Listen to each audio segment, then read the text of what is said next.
you know, how do you talk about this? And when Brenda talked about what's the one sentence, we may got the one sentence for the people that we communicate with on a professional level.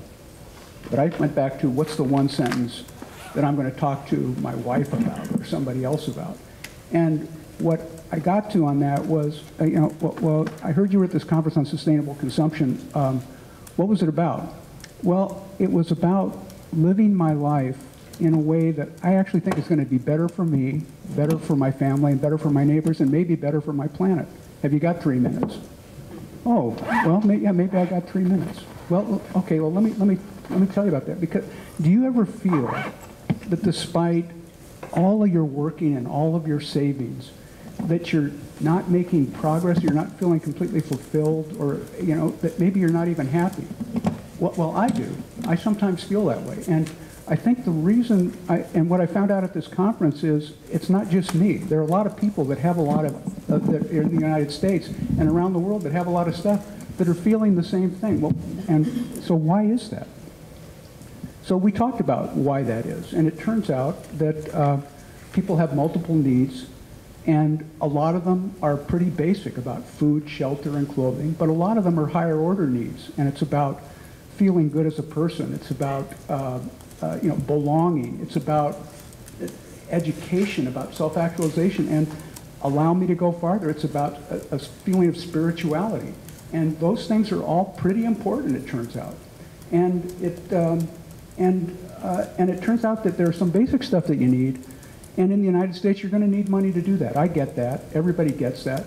But if you look around the world, and even in the United States, you can find that there are people that are doing with a lot less that are in fact happier than the people that have more. And that was interesting to me also to find that out.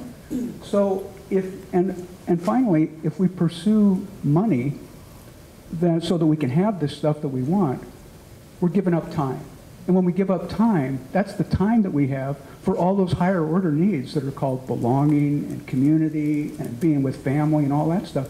And that's a pretty big trade-off. And now, if that's not enough for you, let me just tell you that I also figured out that if I pursue my own personal happiness and ignore the happiness of others, I'm not really going to be happy myself. So, and it turns out that as I pursue that happiness, I can have effects on the environment.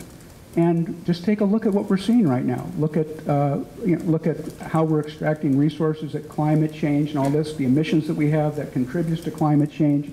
We're using energy, and moreover, we're going to have increased population. And by the way, it's not just the increased population. If we care about that population and allow them to come up to our standards, the effect is not just that we are adding 50% to our population. We're more or less having 3 or 4 times more consumptive demand than we thought we were going to have. Wow, that's a lot of pressure on the system.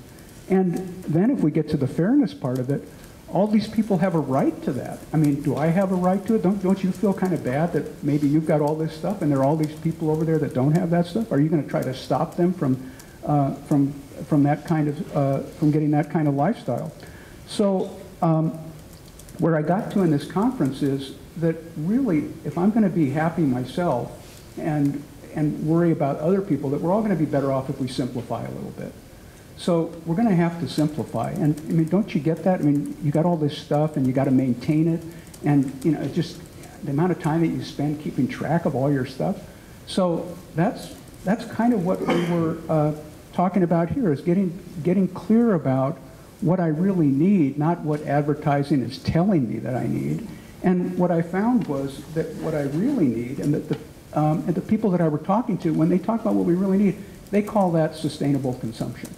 And so if that's what sustainable consumption is, whatever term we're going to use, it's about getting an economy that serves us better and at the same time helps us meet our moral obligation to protect the environment. And if that's what sustainable consumption is, I'm all for it. What do you think? Okay.